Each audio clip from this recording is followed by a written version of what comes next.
We're live, by the way. Excellent. Oh, and I'm going to also pull up the chat because that's important. Ooh, yeah. Yeah. Kicking wicked rhymes like a fortune teller. Kicking wicked rhymes like a wow wow. Kicking wicked rhymes like a fortune teller. Because the wickedness done by Jack when everybody was divided and sold. Liquor and the gold slapped in the backs of the other man could Mac. Wicked, man. There's a way. There is a way man. to just have the chat. It's the flavor. It's the flavor. Lifesaver. It's the flavor. Hot Tom getting down to pop with hot rama. You're too much. Clear the way for the prophets of rage engaging on a stage on a track till Jack stay in the back. I'm born every level you're on. I'm warned, and in case you forgot, I pump in kilowatts to let them know what direction. Okay, I'll stop now. Yeah, No, you're getting going. into. No, this is. Oh, actually, we might get copyright. Yeah. Chuck D has copy struck you so hard. As long as the Verge doesn't have access. Oh, to shots that. fired. Is anybody? Does anybody have the YouTube page open in case there's any comments? Yeah, I pulled open chat. I've got. You can actually make the chat pop out so that you don't have to worry about the YouTube channel since it's like 2 seconds behind. I can't even bring up the page or my internet freezes. So. You go let me see if I can robotic. give you a link to just the chats, ma'am. Yeah, that would be really nice, wouldn't it? It's the flavor. YouTube.com. Picture local fit like the ultimate gangster rhyme. Yo, I invented it. Watch me do it. I'm going to write with my gauge duct tape on the flashlight. Rose gold Apple pen. I got one of those. The prettiest color. It's the prettiest color, right? Like it is. It's gorgeous. Colors. You don't own me. Renee can't stop. Yeah, me. Cool. I don't need your assistance. So show resistance every problem I got. I just put my fist in. Okay, I'm going to type this out. https://www.youtube.com/live_chat mark v equals numbers that I won't say out loud. So how do I pop out the chat? 1 sec. You're about to send a link to us that's nothing but the chat, right? That's my goal. It's the chat, nothing but but pop out chat. I found it. I'm not completely useless. All right. Then I can kill my duplicate. Haha, yes, that link that I sent works. Cool. I'm going to it now.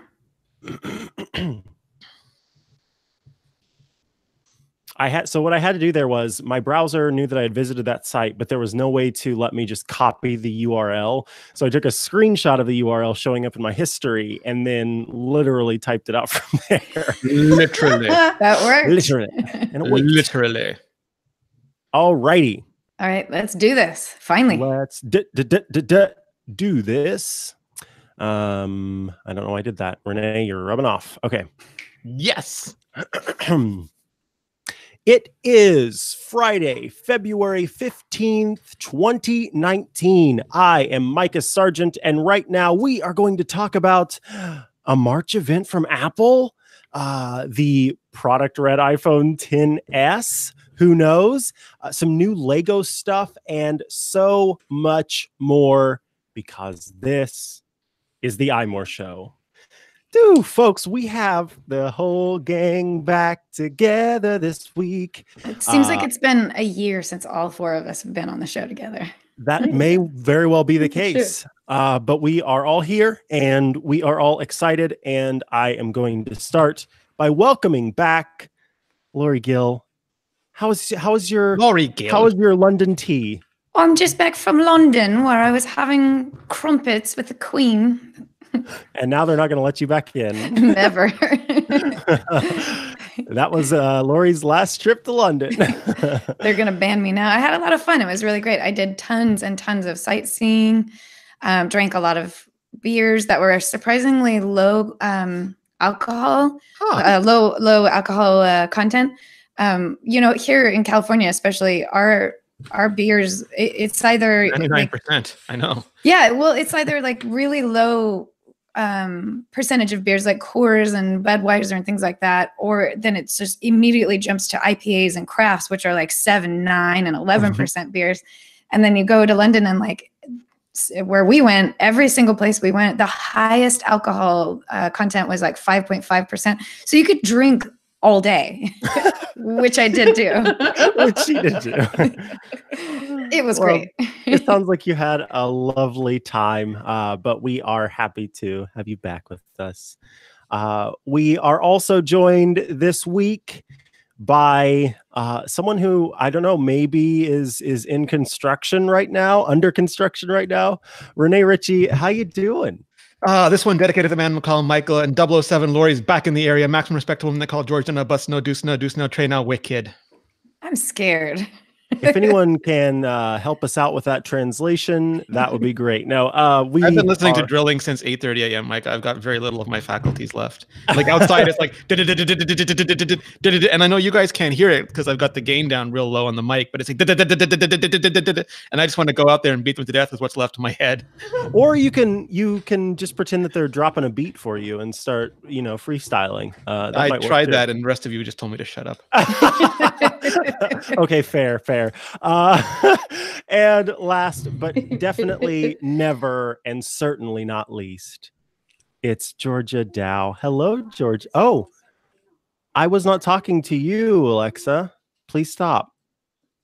It's not even close to my name. Not at all. I don't know what I said that sounded like that. I shouldn't say it. She's feeling left out, no doubt. No doubt. Must be. How are you, Georgia Dow? I'm good. I'm doing arts and crafts. I thought you might be and now my tinkering dog a little bit. Suddenly has snuck into the room. Come over to me now. Now, baby girl, she'll cry if I don't pick her up. Oh, there she is. So we have a fifth person on the podcast. Welcome to the podcast. We hope that you have lots of thoughts on Apple's March event. We will start there. There has been a rumor that Apple, everybody now seems to be reporting on the fact that Apple is allegedly going to be holding a special event on March 25th at the Steve Jobs Theater, which of course is on Apple's new Apple Park campus. Reportedly, they will be announcing a subscription news service as well as the television offering, and we probably won't see much of. I want toys, Micah. Everybody wants hardware, and sometimes, this is the thing. I think they just need to have a blimp over the top of Steve Jobs Theater that just says #services, and then when everybody goes in, they'll know this is a services talk. No, Apple loves services. They need to have a T-shirt that says services on it. No one would buy it. I would buy it. No, you can't buy it. That's the thing, George. It's a T-shirt as a service. You have to subscribe to it. Right. That's funny. It's a digital, but I could buy it for my Memoji. Yeah. Oh, snap. Services T. Anyway. Micah, you should be hired immediately. Yeah. Eddie out Q, there, call you him. listening? So cue him up. Tell me about this March 25th event. What we, are the things that I mentioned, those are very, very rumored, I guess, because there's no official. Pachowski is really good. Like, he's good at, well, first of all, I mean, in the old days, you could just tell by like the name of the company renting Yerba Buena or Moscone, but Steve Jobs Theater is inside Apple, so they can use it whenever they damn well want to. So that makes it a little bit more challenging, but Pachowski's got really good sources, BuzzFeed News, and he's been right about this, I think, almost every time he's posted on it. So it's odd to me they're doing it on a Monday and not a Tuesday. Usually they like to give people a work day to travel on.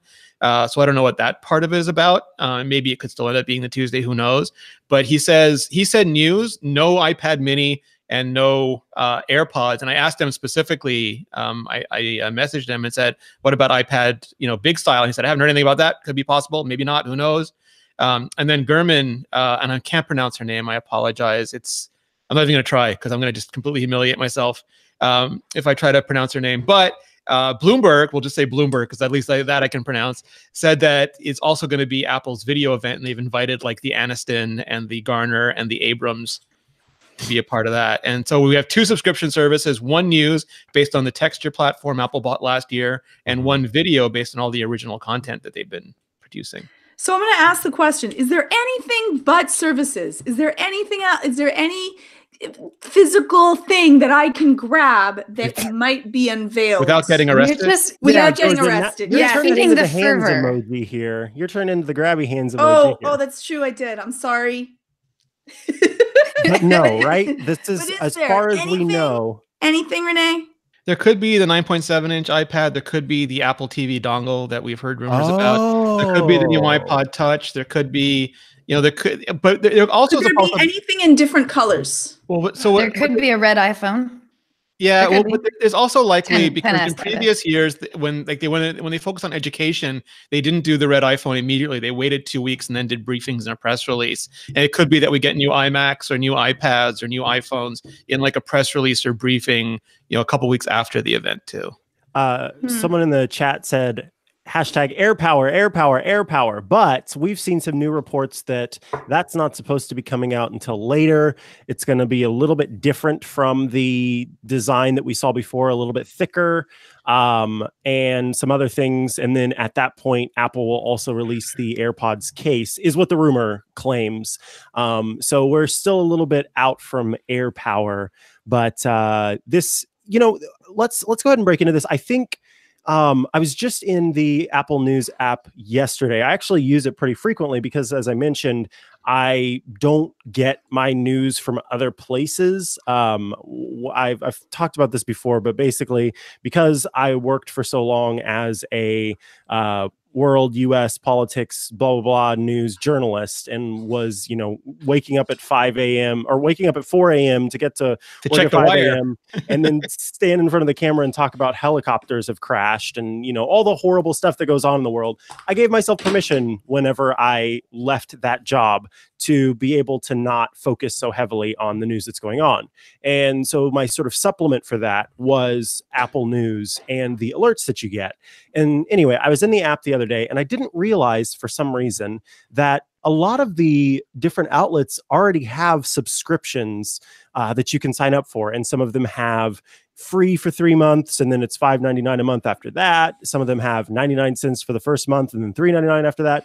There are already subscriptions in it's the US, Australia, UK, and is it Canada now? Is that the fourth one? Yeah, Canada was just added last month. Cool. And Canada. And so I'm curious, what are we going to see that makes this different from the Apple News subscription offerings that are already available in the Apple News app? Bundling. I mean, that's the two big things. One is magazines, because there's some magazines, but Texture had hundreds of magazines for $10 a month. And it's really untenable when you have like the New York Times. Like I want to support journalism, I really do, but $10 for New York Times, $10 for Washington Post, $10 for, every newspaper. That means people have to choose one or two newspapers, $10 for Vanity Fair, $10 for the New Yorker, and it really adds up. And what they found is that it limits the audience that's willing to subscribe. So what and people lost their minds. It was like a report that Apple is going to get 50% of the revenue from this. And it might be a sliding scale, but what Apple's going to do is say, we're going to give you, instead of 1 million subscribers, we're going to give you a pool of 100 million subscribers. And if they subscribe through us, it's going to work like Apple Music, where like whatever you look at, we'll give you the money for what those people look at. So we pay like $10 a month flat fee, and we can access any of the magazines and any of the newspapers that are part of it. So it's sort of like that one subscription to rule it all, like Apple Music. I love this idea because just like what you're saying, Renee, I love reading news. I love reading articles from news organizations, but I can't afford to pay the paywall for all of them. Yeah. So I'll get my 3 a month. And then, some will pop up and, if you want to subscribe, like, well, I already subscribed to 2 You've read your 8 articles. You're like, I'll read that next month. Yeah. Save it to open up later. Next and I would love to pay a flat fee. I would say even like $20 a month I could go for news, like all access to these premium news sources, plus access to a bunch of magazines. I think is a brilliant idea, and I look forward to finding out exactly what this subscription-based model is going to be, because I think it's going to be fabulous. That's the one I read the news app I open the news app every day, and that's the one crux for me, or the one problem for me, is that there are some I would say like a third of the articles that I want to read, I can't because I don't pay the subscription, and I do pay for some subscriptions. I just don't pay for all of them. So it becomes very frustrating, and I don't stop, but I do feel the sense of like, why am I even doing this? I can't read this article. And I almost want to just shut it down and then just go to the internet and just read the somebody else's version of it, the link blog. Right, exactly. So being able to read those original sources, I think, will be great and much more cost efficient for the average consumer. My mom has been using Texture for like a year. She loves it. It's only been magazines so far, but she still loves it because she just favorited the magazines she wants to read, and she just reads them whenever they come out. Yeah, will there still be the standard subscriptions available once the new service launches, do we think? That would probably just depend on what the contract situation is like. It may be all the exact same ones. That might change. Or maybe outside news, like you can subscribe in news to the bundle, or you can subscribe piecemeal outside of news if you want to. Though would I have to, in order to say that I wanted like the post, and would I have to access it through the news app in order to get to it? If I saw an outside link, would I still be able to access that, or would I have to go probably through Apple News in order to get to it? Because otherwise they might want to charge you. That's the only pain in the butt, because a lot of the times I'm surfing the web and you're in Reddit. I'm always on Reddit. It's true. And so I want to access it through there. I don't want to have to then go out and I will, but like go out, then go into Apple News and then go back in.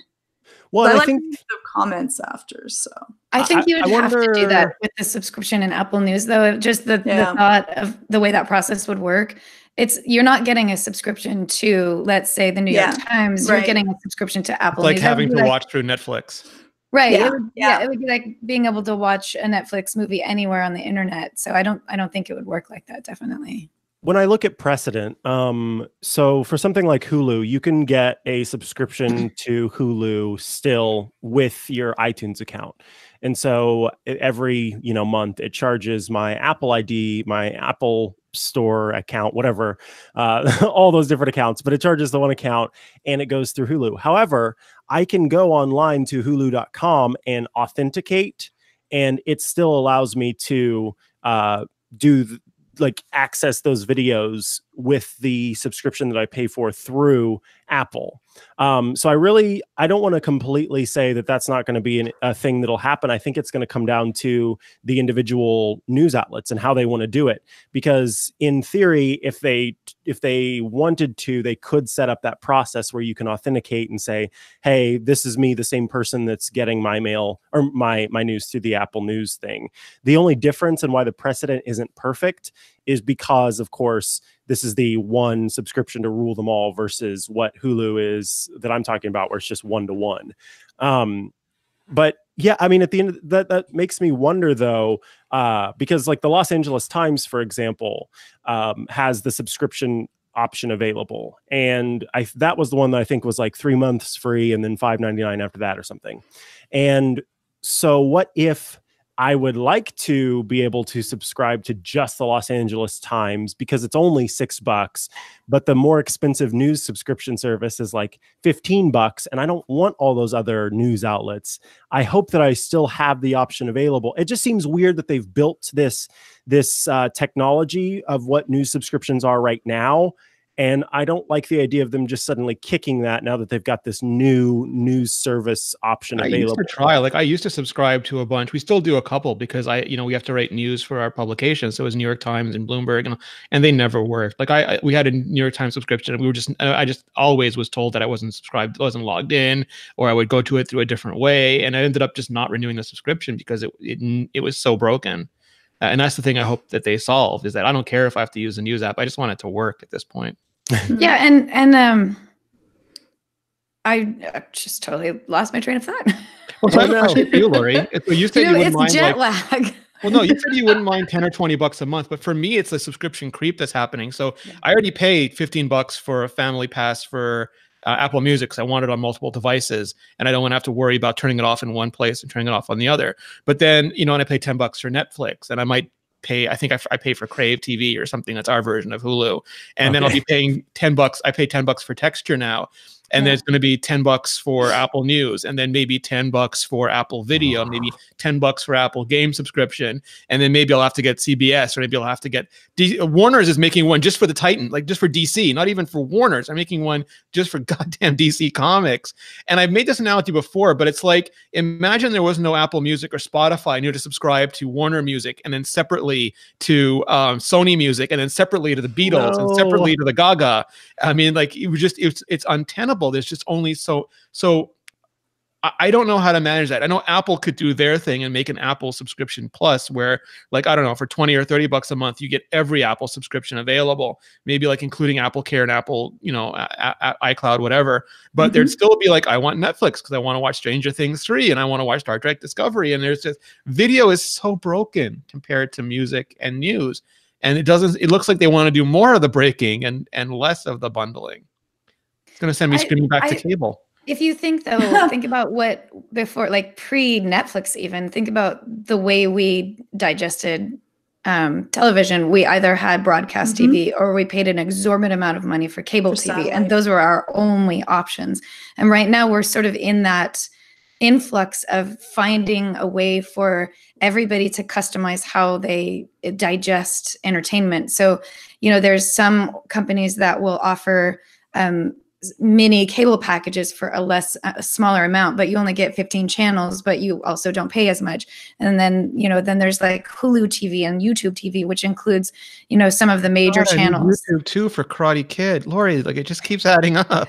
But this is I think this is the start, though. You know, it's got to go somewhere from here. Now that there are, you know, 15 major subscription-based streaming entertainment services, now there's got to be a way to combine all of those into one. So we're almost there. We're definitely broken away from that cable owning everything model and moving into the sort of bite-size take what you want model. We're not quite there yet, but we're getting there.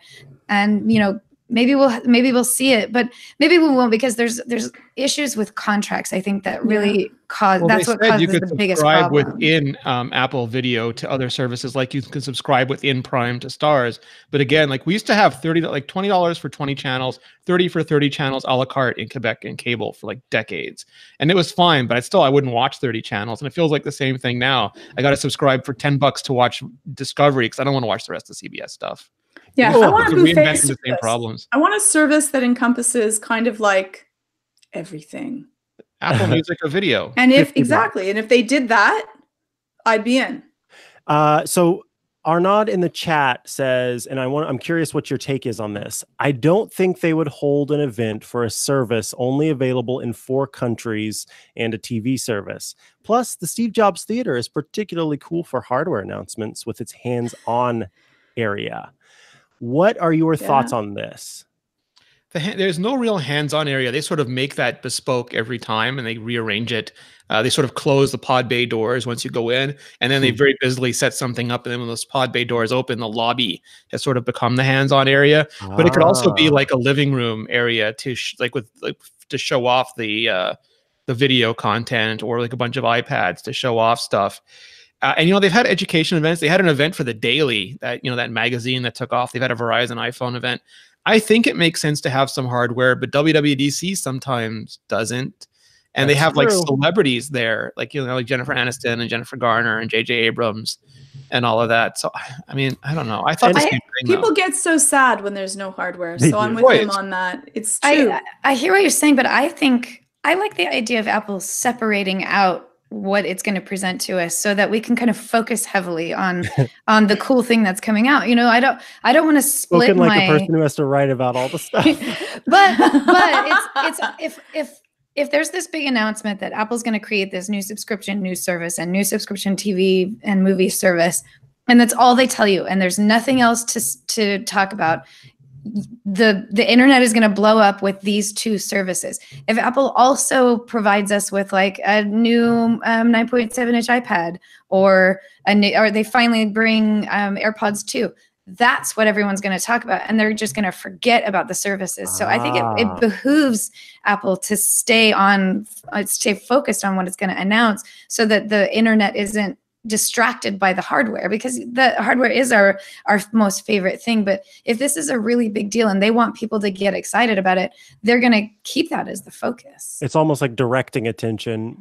So my thought on that is Apple owns the Steve Jobs Theater on Apple Park campus. And so whenever they've had to host larger events and pay money to be in a larger venue, then that makes sense that's where, some of these other things will be announced. But for something where maybe it is only available in certain countries at the start and it is just services, it's probably costing them less money to host it on their own property and host it in their own thing. It's sort of like I could pay however much money to host a party at a local venue, but I can also just invite, if I'm just having 4 people over, I can invite 4 people into my house and it's not going to cost me we're 4 that people. much extra. Yeah, you're all welcome to come and hang out.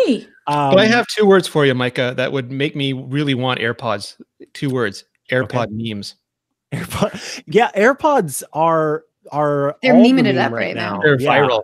Ever since Christmas.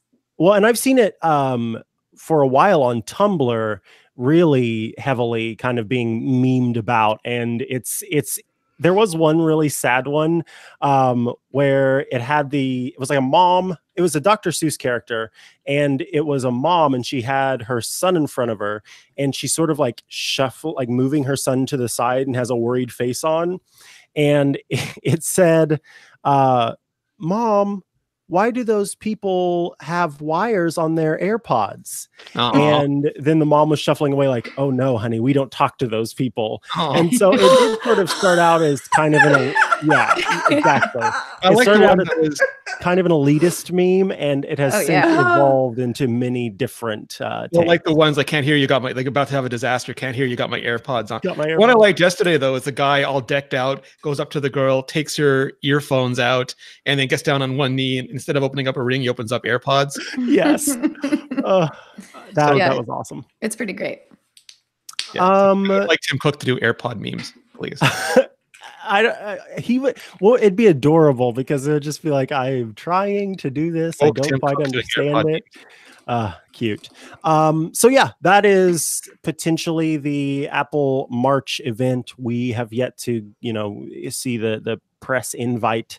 But Apple News Premium, Apple TV, good stuff. And any last thoughts on that? Give it to me now. That Apple TV dongle. Yeah, I'd love that.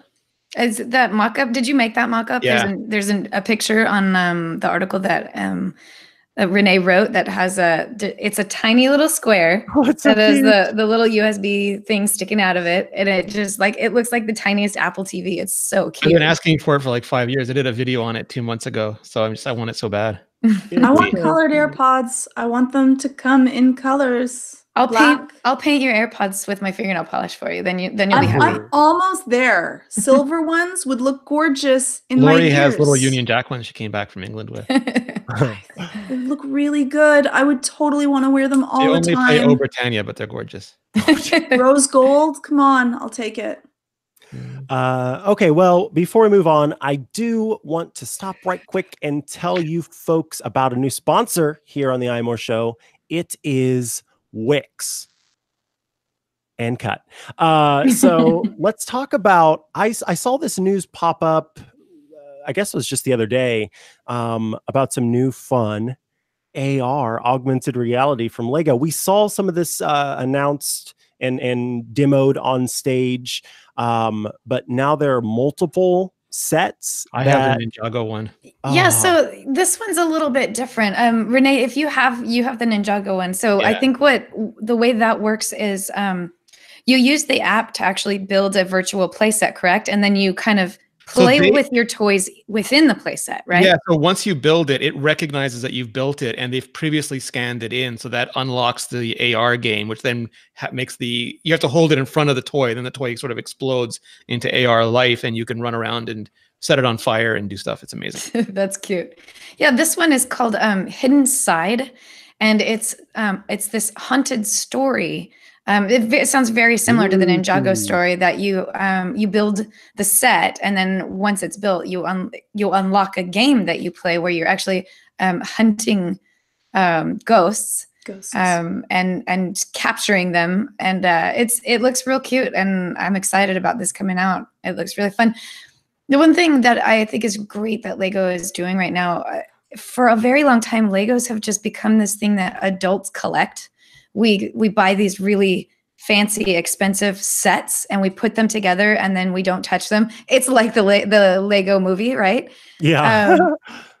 This to me seems like a way to get kids to be excited and interact with Legos instead of adults just playing with them, or building sets and then sticking them on a shelf and never doing anything with them. It seems like a way to get the kids back and excited about building things again. So I love this idea. I love this interaction that goes on. It's a really cute idea, just because it's kind of like the mix between you build it, then you play a video game. So it's kind of like Lego, like mixing in between. And this one's kind of like hunting for Pokemon. Like you have ghosts, they have different stats to that. You can find out how many ghosts you've caught, so you're trying to catch them all. Cool. You can research them. They have different levels. So it's a cute kind of mix in between both of those things. You get the fun of building, then you get the fun of hunting with what you built. Which I think is really neat, though, part of me does go back to like the building should just be fun, but maybe that's just me being antiquated. See, okay, but I agree with you on this point, and so we're both antiquated, that I like the idea of getting to do this, but the one thing that it does take away, I feel, is the ability to do your own thing with the Lego. Mm-hmm. You have to build it this way because that's what's scanned into the app. And so then you play with it as this set. But one of my favorite things when I played with Lego as a kid was to be able to just build whatever I wanted. Yeah. And I think that this kind of, in a way, takes away from it. That said, if you just have, maybe you get one of these hidden side sets or Ninjago sets and you do the fun AR stuff with it, as long as you also just have another set of just random Legos of all sizes and shapes, and you can build whatever you want. So what you're saying is this makes you want to build two sets. Yes. One that you can modify, and one that you're going to want to always keep in the same shape and size so that you can go back to play your AR game. Exactly. So it's a brilliant marketing tool. Yeah, and a way to get kids back into playing with Legos again. What you're saying about Legos used to just be, you had a big bucket and there was just thousands of little bricks in there. Yeah. And your options were, 3 pegs, 2 pegs, 4 pegs, thin, that, that was it, Yeah. The most exciting brick was the round one that you can make into wheels, Yeah. And windows that that was like, I love that too. Yes. Window. And then I had a blue glass pane in it. Yeah. Yeah. Very exciting. Yeah. But now it's like you've got everything. They've broken some of the Lego rules, which they have. I know this is like, just get over it, Georgia. But I'm like, you're cheating. There's a little bit of Lego cheating happening in some of the pieces, and it does bother me slightly that I'm like, this isn't really Lego. But yeah, I have to get over it. When one of your Lego bricks is literally the branches of a tree. Yeah, that's not a brick for fitting. Yeah, it's not a brick. Yeah, but like it's great to bring kids back into it, and what you're saying, Mike, about like the interactivity, maybe like giving you a desire to kind of go in and be creative again with the bricks. Mm-hmm. I think that might be what Lego's trying to do here, and I think they could be successful at it instead of just kind of selling you these $7.99, 50 brick kits where you can only build one thing. Mm-hmm. You can kind of like get excited about playing around with it and then go and invest, because you can buy those larger, just sort of like sets of Legos. And this might be a way to like generate some more interest in that, And this is one of those moments too, where, I have to remember how I'm always shaking my finger at the folks who get upset whenever a MacBook is announced and it's not for them and it doesn't have the ports they want. This is not for me. This is for the youngsters that are featured in this photo, which, by the way, it's a diverse cast that's featured in this photo too. So that's kind of nice. So yeah, these are, it's not meant for me, although I'm sure I could have fun with one of these sets, but that's one of those things where you buy it for like a nephew, a niece, or a younger sibling, and then you're like, oh yeah, let me show you how it works. And then you look up 2 hours later, like, right, I was supposed to be showing you how it works instead of just playing with it myself. Got it. I don't know. I'm going to buy myself a set for sure. Do it to it and let me know what you think of it. I'll buy it for my kids. See, that's what I mean. Can I say I bought it for my dogs? Does that work? You could. I don't know if they'd be into it though. All right, now let's talk about something fascinating that happened and had everybody sort of up. Well, I wouldn't say up in arms, but people worried, people concerned, some people not at all concerned, some people going, "What is this even that we're talking about?" Amazon announced that it's set to acquire the mesh Wi-Fi company Eero. Eero is a home Wi-Fi system, as they call it, and it starts with a base router, and then many of the kits also have what they call beacons that essentially expand that Wi-Fi coverage throughout your home. Full disclosure, Eero has been a sponsor of this show before. It's been a sponsor of other podcasts that I do. I have an Eero set in my house, and I very much enjoy it.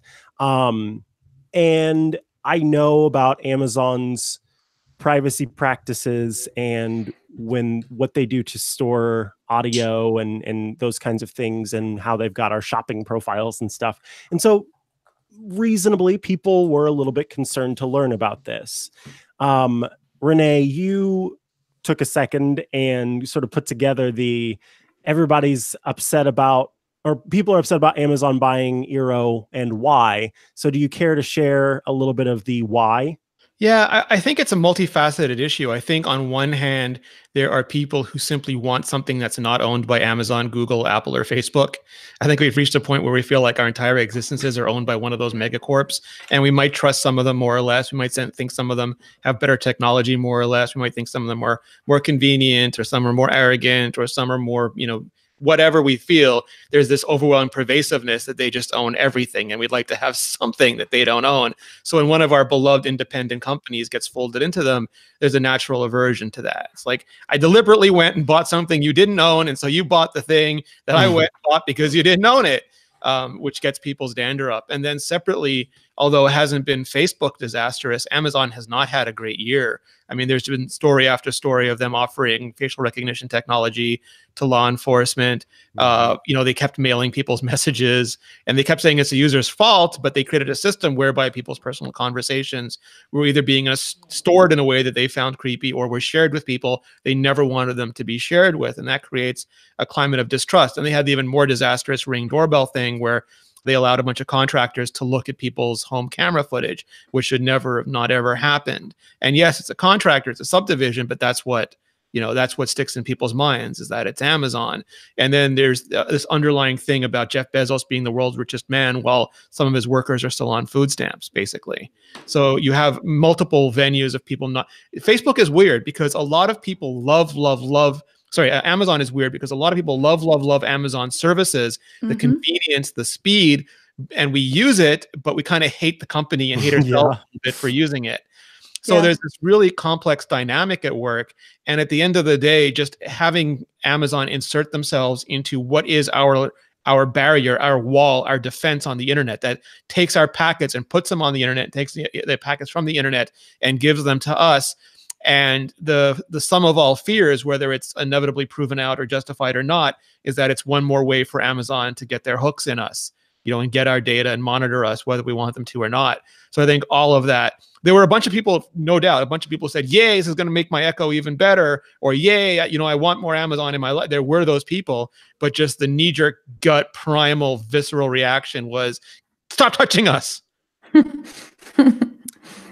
Yep. So when I would be really upset. I have to say, I would be really upset that, suddenly, and it's funny because it kind of goes into what Mike and I were talking about last week about how you go to a company, you sign up, and then suddenly, your best friend is now changed into your closest enemy. And now you've signed an agreement with them and you're like, but I didn't. And they're like, but now we own you. And it's one of those things that we did not consent to this, and now you've already bought in the product, but now the product is owned by someone else, and you're like, I don't feel as comfortable with this person, and now this is the person that I'm in bed with, and pretty literally for Eero. I didn't invite you to my bed. Yeah, and they're Get like, outta yeah, you here. did. Oh, And I wait. brought chips, and I'm going to eat them in the bed. No, I'm going to be sleeping And- on chip crumbs for the next 7 years. Oh, yeah, exactly. And Exactly. it's all because I You're not signed getting this. any refund. I'm not cleaning up. I agreed to the terms and conditions, and now there are chip crumbs in my bed. Exactly. Exactly. It's a really upsetting thing, and it's something that we have nothing that really protects us from that. Like, you're like, besides like throwing out your Eero, which like that's expensive. Yeah. And so I want to, one of the things that sort of that worried me about this, because when the time comes, if the privacy policy does change, I will read it and figure out at that point, what's different and what's not. And, them maybe trying to get the Amazon Echo more involved.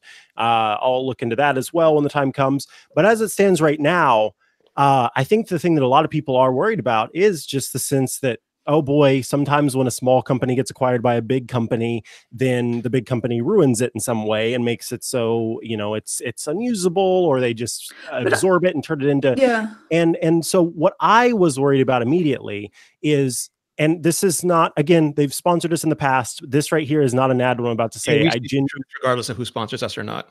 Say that again. We speak the truth regardless of who sponsors us or not. Exactly. And so what I'm about to say, this is the truth, and it just happens to be positive. There is a service that Eero provides called Eero Plus. And with Eero Plus, it does some fun, cool things with blocking threats and stuff like that. But what I like it for is that it also includes, if you pay I think it's $10 a month, you get a subscription to a VPN, you get a subscription to 1Password for families, and you get a subscription to, if you think you need it for some reason, Malwarebytes. I use in the encryption VPN service, and I definitely use the 1Password service. It's a way for me to actually add family members to 1Password so that they can use it and be safe. And so when I heard this acquisition was happening, I saw that as sort of the writing on the wall. The first thing that I could see Amazon kicking to the curb was this awesome additional feature. So I immediately sent a tweet to Eero support, and I still haven't heard back. And obviously, I'm sure they got inundated, but I just don't want those things to go away, because that some means people are hoping they'll get incorporated into Prime for quote unquote free. So you'll just get that as part of your Prime subscription. Well, okay, that'd be nice. And odds are they're not going to get rid of it, because they would still, like, they have access then to the VPN and where you're going to do your VPN service, and then that's going. So the service is probably going to still be great. That's the thing, is that the reason that we hate and love Amazon is that Amazon service is wonderful for the consumer. Yeah. Excellent. I've had amazing service with them. If I have a return, they deal a great job, and they do that purposely, because then we won't stop, and then they get all of our information, which is worth more than what the cost to the service is. So you're probably still going to get the VPN, 1Password to that, but now they have access to the VPN. And yeah, I think that if they put it into Prime, everyone's going to do it. No one's going to read the terms of service, because no one really cares, because the service will be great. And that's what's really bad. I have another concern, and maybe Micah's best positioned to address this. My concern is also, Apple is not getting involved in this. Right now, Samsung has a router because they bought the smart things. Google has a router with Google Wi-Fi. Amazon is getting one with Eero. Apple discontinued their airport routers. Also, Samsung, Google, and Amazon all have companies that make home like home automation stuff. They have smart things. They have Nest. They have Ring. They have Blink. They have they've invested in Ecobee. All of these things. And what I've noticed is, like, Nest was ready to make a WWDC announcement that they were going to support HomeKit, and then that dropped. Ring was, I think they promised HomeKit support, and then that dropped. So I'm afraid that, one, Apple is not keeping up when it comes to first-party home automation equipment, but also their competitors are buying this stuff and then walling it away from HomeKit. And like, maybe you don't want them. Maybe you don't want Amazon or Google in your home because they're creepy, but you should have the choice. Mm-hmm. And without, like, there will still be third party, but are they be the best stuff? I don't know. It seems to me like it's not good news for HomeKit, ecosystem regardless. It's not good for consumers, because it gives us less choice of companies that we are maybe less feeling of being less secure with. I would love to have a choice of someone that is not going to be selling off my data. Like, Yeah. just throw that out there. So what I've talked about this actually before, Renee, sort of what you're hitting on here. I would love it if Apple, I don't want to have to live in the world where every single company has to make their own stuff, because when other companies buy stuff, then they close out everybody else. But it seems that's sort of kind of where things are. And that sucks and I don't like it. But if we are headed that way more and more and more, I'm not going to complain if Apple starts making HomeKit enabled hardware. I would love that. Apple already does, I feel, a very good job of making sure that third-party stuff that is allowed to market works with Apple HomeKit, genuinely works with Apple HomeKit and works well and does all of the things that it says it's going to do. You can't get that badge unless you pass through their testing, and it's pretty rigorous testing. And so I know that, you know, they would be stewards of a good Privacy-centric. Yeah. Privacy, yes, they'd be stewards of a good and privacy-centric set of HomeKit products if they made them themselves. But again, I don't want that to have to be the case, and that's kind of, I don't know, that it kind of bums me out, I guess. That seems to sort of be where it's going. Actually, I'm not sure I agree that things are getting like worse for HomeKit. At the Consumer Electronics Show, there were dozens and dozens and dozens of announcements of companies that were going to start making their products HomeKit compatible. And the way I see it is that it's actually getting easier to make things HomeKit compatible. And yes, there are some companies that became really big hits and became somewhat ubiquitous that they never ended up supporting HomeKit, and we're kind of losing out on that, like Ring, for example. But at the same time, there's is it Netamo? I'm sure I'm pronouncing that wrong. Netatmo, yeah. Netatmo is going to make a doorbell that will do the same thing, and it will be HomeKit enabled, and it will be privacy centric. So Facebook buys them. Dum dum dum. Yeah. Well, okay, I agree with you, Lori. I'm not necessarily saying that I think, because that's actually one of the narratives that I'm actively always fighting against, because everybody has that idea that the HomeKit that came out when it first came out is the HomeKit that we have today, and that's so wrong. HomeKit is fantastic. I'm more talking about a general trend of companies, of the big 5 tech companies buying things, and then when they do, pulling the ability for other companies to connect with them. That's what bugs me. Because like Renee said, Nest at one point was planning on offering HomeKit compatibility. Nest is now Google, and now suddenly we're not having that ability available. Same goes for, oh goodness, what company just got purchased? There was a recent HomeKit. Well, they made devices for multiple companies, but they got purchased by a bigger company, and then suddenly their tie-ins to other products sort of disappeared. So that's what worries me, is that in the long run, we've got companies sort of, instead of everybody dipping into the pool of third parties, they're sticking their tentacles into the third parties and ripping them away and then absorbing them into themselves. And it's like, can we all just like let these third parties exist and thrive and do cool things? But it's this world we live in too, where every third-party company is trying to get bought by a big company, you know? Yeah, that's like the goal to get bought. The companies are so big and pay so little taxes that, or no taxes. Yeah, Amazon. That they can afford to, because what else are they going to do with oodles and oodles and piles of money? So they can buy out all of the great competition. What Facebook is always like paying teens to do is catch the trends early, then buy them out while it's cheap. And then we have less choice for us. And that's the problem, is less choice really is less options and more power to the larger companies to be able to control things, because they're people. So. All right, I'm flipping the switch on my internet. Goodbye, everybody. I just am disappearing. Gonna go live in the woods. Going away. Talk to you later. So that's where we are with that. Everything's fine. Happy thoughts. Is that fire? What was that noise? I heard some strange fuzzy sound there. Fuzzy sound. The fuzzy sound of fire. So I mentioned this a little bit earlier.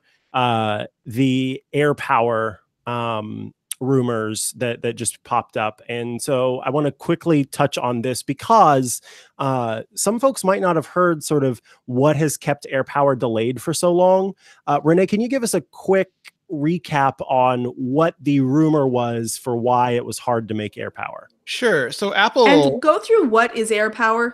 Oh, yes. that's good too. So Apple decided to, they didn't remove the power jack, but they did add inductive charging to iPhones back with the iPhone 8 and iPhone 10. And when Apple does something like when they did remove the headphone jack, they wanted AirPower, some aspirational product to sort of show that Apple was deeply committed to it. So that product for wireless charging was AirPower. It was this mat that you could put down and you could put up to 2 iPhones on it, or an iPhone, a Apple Watch, and AirPods in a new inductive charging case. And that just means you don't need to plug them in. You set them on the mat, they would all charge. They'd have this really cool animation and management effect on the iPhone.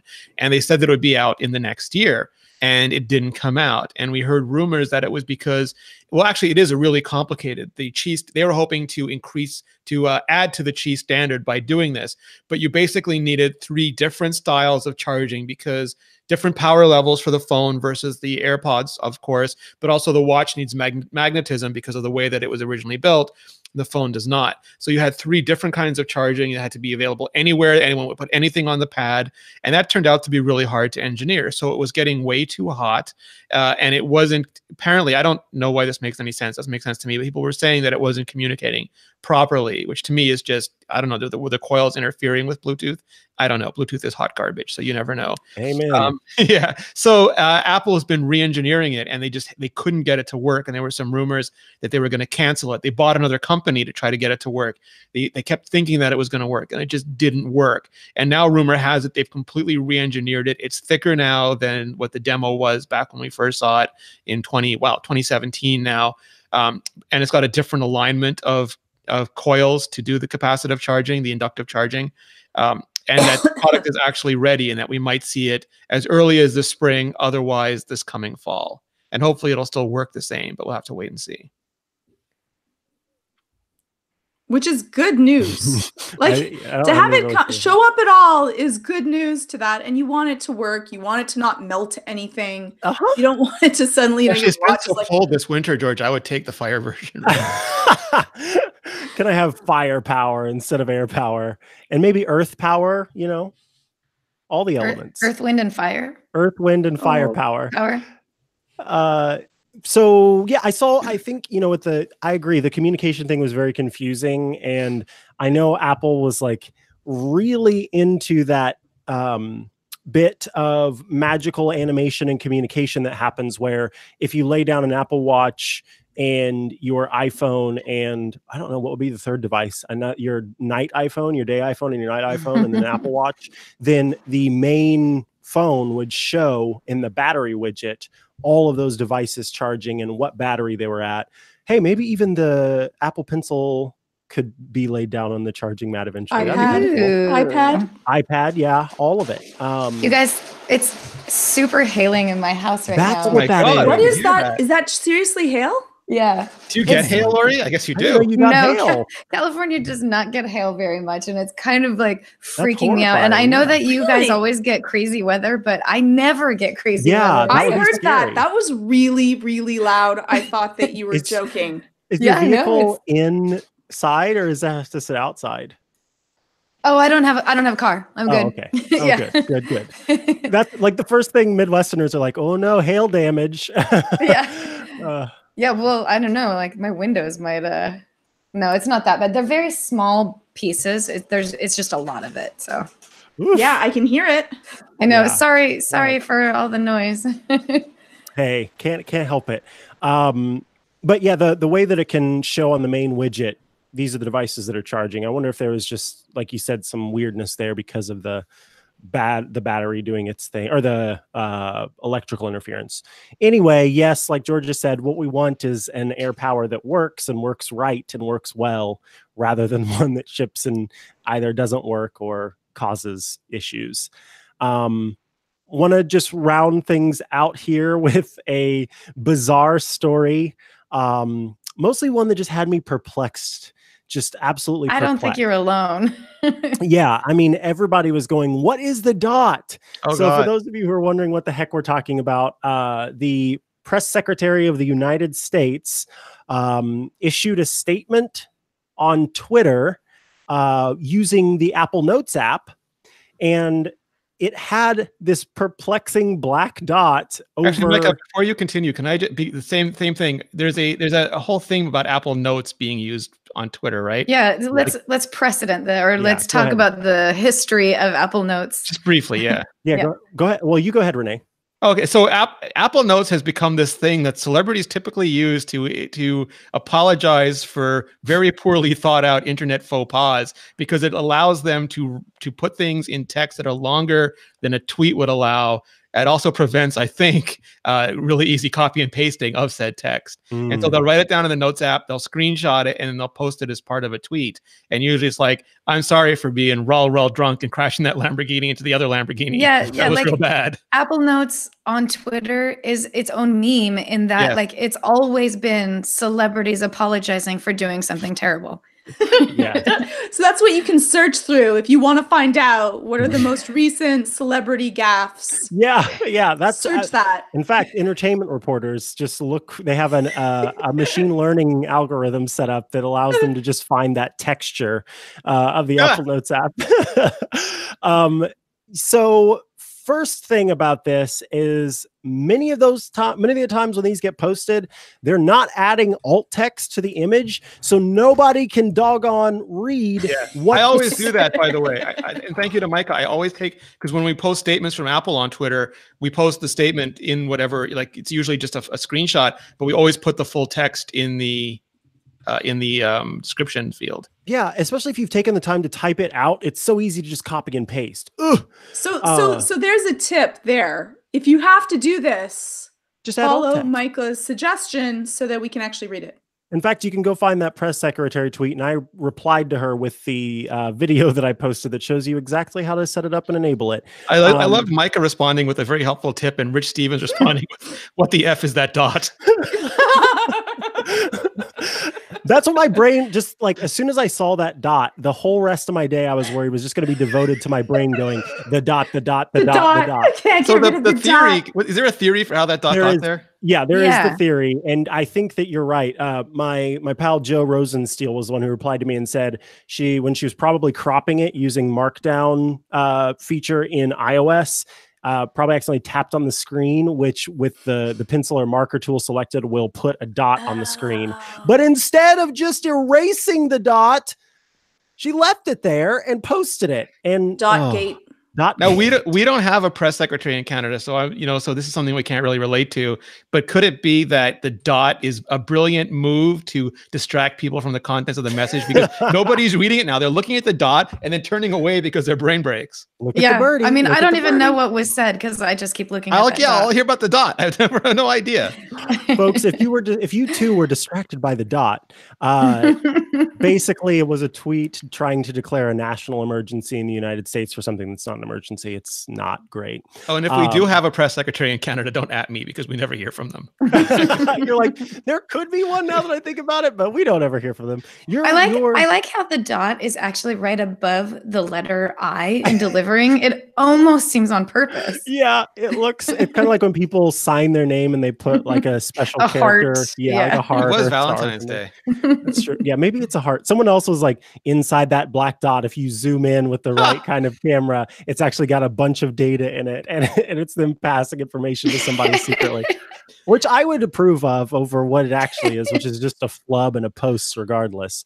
Well, let me just say that speaking as somebody who's been writing stuff on the internet for years now, we always mess up. We always accidentally put an apostrophe. Somebody always notices it and calls it to our attention, and we feel like idiots. So, Every damn day. It happens. Tweets, but edible. Yeah. Wait, editable. Sorry. Yeah.